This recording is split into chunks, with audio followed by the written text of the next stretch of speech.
Have you ever wondered why certain truths are kept hidden from you? Why some battles feel impossibly hard, while others seem to have a spiritual force working against you? There are 7 secrets, 7 powerful truths that if you understood them fully, would completely change how you navigate life's darkest moments. And there's a reason you haven't heard them clearly before. The enemy of your soul works overtime to keep these truths buried, because the moment you discover them, his power over you is broken. Stay with me for the next 10 minutes, because what you're about to learn will shift everything. And if you've been feeling attacked, stuck, or spiritually drained lately, wait, this message is specifically for you. 1. Your breakthrough is closer than your breakdown. The first thing the enemy desperately wants to hide from you is this: the intensity of your current battle is directly proportional to the size of your coming breakthrough. Think about it. Why would the enemy waste resources attacking someone who poses no threat? He wouldn't. The darker things get, the more it reveals that you're on the verge of something significant. There's a reason Pharaoh only intensified the Israelites' suffering when Moses showed up. Their deliverance was near. There's a reason David faced Goliath right before becoming king. There's a reason Job's greatest test came before his greatest testimony.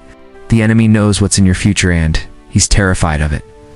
So he amplifies the pressure right now, hoping you'll quit 3 feet from gold. That anxiety attack, that financial pressure, that sudden relationship crisis, it's not random. You're closer than you think. The enemy's playbook is simple: make you believe the opposite of what's true. When breakthrough is near, he makes it feel impossibly far. When victory is coming, he makes defeat feel inevitable. But here's what he doesn't want you to realize. Resistance reveals proximity. The harder the battle, the closer the blessing. He has already lost, he's just buying time. Here's the second truth that changes everything. The enemy is not fighting to win. He's fighting to delay. He already knows how this story ends. Revelation 12:12 says, he knows his time is short. He's already been defeated at the cross. His eternal fate is sealed. There's no scenario where he wins. So what's his strategy? If he can't stop your destiny, he'll try to delay it. If he can't destroy you, he'll try to distract you. If he can't take your life, he'll try to waste your time. Think about the Israelites. God promised them the promised land, but fear made what should have been an 11-day journey take 40 years. The destination was guaranteed, but an entire generation missed it because they believed the enemy's lies more than God's promises. The enemy uses the same tactic on you. He whispers, maybe next year. You're not ready yet.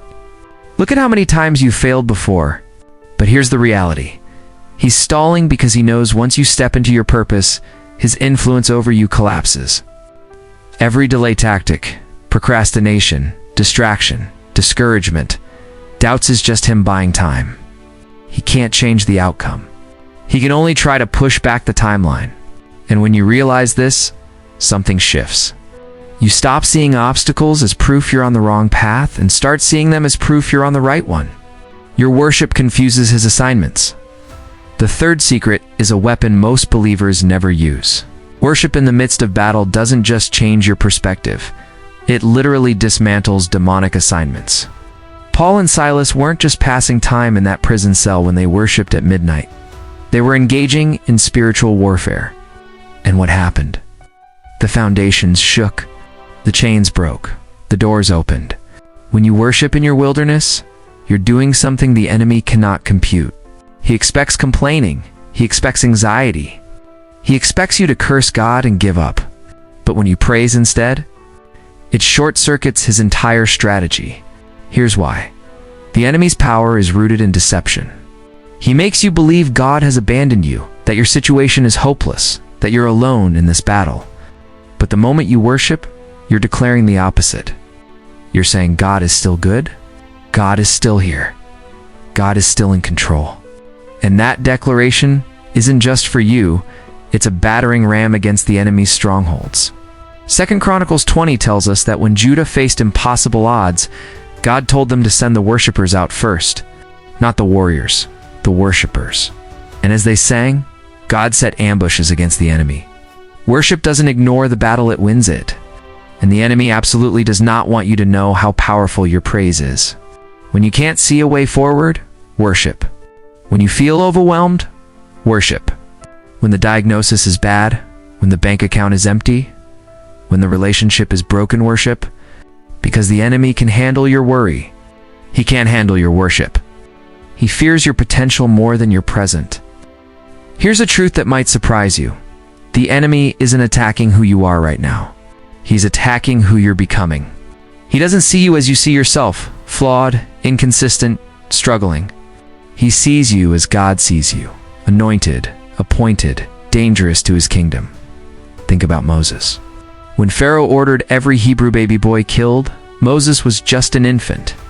He posed no immediate threat. But the enemy knew his potential. He knew what Moses would become. Same with Jesus. Herod's massacre of innocent children wasn't about babies. It was about stopping the Messiah before he could fulfill his mission. And the same is true for you. That depression trying to take you out, it's not about your present. It's about your future.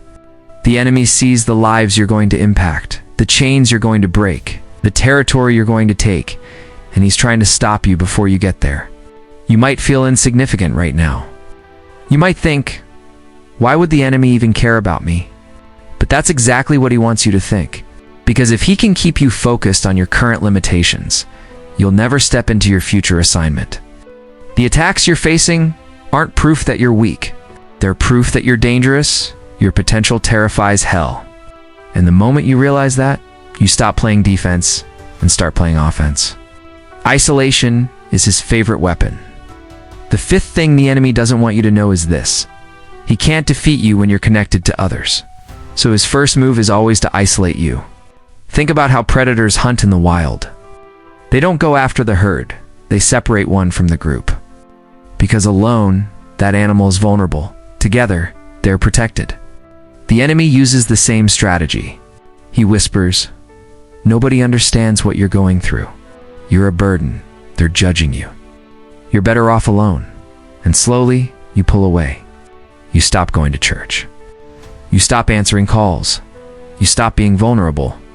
And before you know it, you're isolated, and that's exactly where he wants you. Because when you're alone, his lies sound like truth. When you're isolated, his voice sounds like your own thoughts. But here's the weapon he fears: community, accountability, authentic relationships. Ecclesiastes 4:12 says, "Though one may be overpowered, two can defend themselves. A cord of 3 strands is not quickly broken."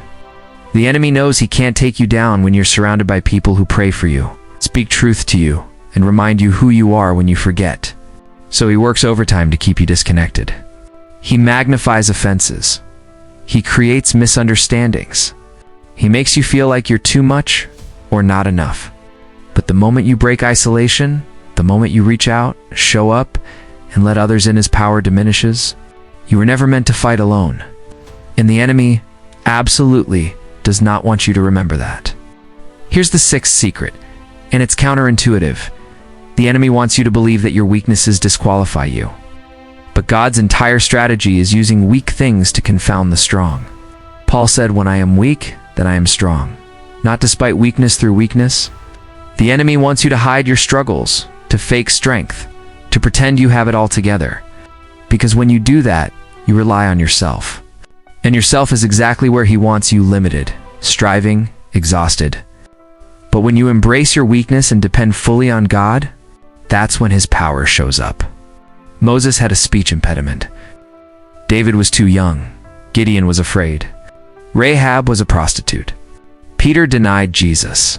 Paul persecuted Christians. None of them were qualified by human standards. But every single one became a weapon in God's hands. Not despite their flaws, but through them. Because God doesn't use perfect people, he uses surrendered people. The enemy wants you to believe your past disqualifies you. Your mistakes disqualify you. Your struggles disqualify you. But here's the truth. Your weakness is exactly where God's strength is perfected. 2 Corinthians 12:09. "My grace is sufficient for you, for my power is made perfect in weakness." Stop hiding your struggles. Stop disqualifying yourself. Your weakness isn't your liability, it's your testimony waiting to happen. And finally, the seventh thing the enemy doesn't want you to know, you're not waiting on God to give you something. You already have everything you need. Ephesians 1:2-3 says, God has blessed us in the heavenly realms with every spiritual blessing in Christ. Past tense. Already done. You have authority. You have power. You have the Holy Spirit. You have access to the Father. You have every resource needed for life and godliness. The enemy's greatest lie is that you're powerless, that you're a victim, that you just have to endure and survive. But Jesus said, I have given you authority to trample on snakes and scorpions, and to overcome all the power of the enemy. You're not waiting for breakthrough, you're stepping into it. You're not begging for victory, you're walking in it. The enemy is terrified that you'll wake up and realize who you are, that you'll stop asking God for power and start using the power you already have. So here's your assignment. Stop waiting. Stop doubting. Stop shrinking back. You are a child of the Most High God. You have resurrection power living inside you, and the same Spirit that raised Christ from the dead dwells in you. The enemy knows it.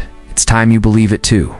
If this message resonated with you, drop a comment below saying, I am dangerous to the enemy's kingdom. Let's declare it together. And if you know someone who needs to hear this today, share this video with them. You might be the breakthrough they've been praying for. Subscribe for more biblical truth that equips you to walk in victory. Your next level is closer than you think.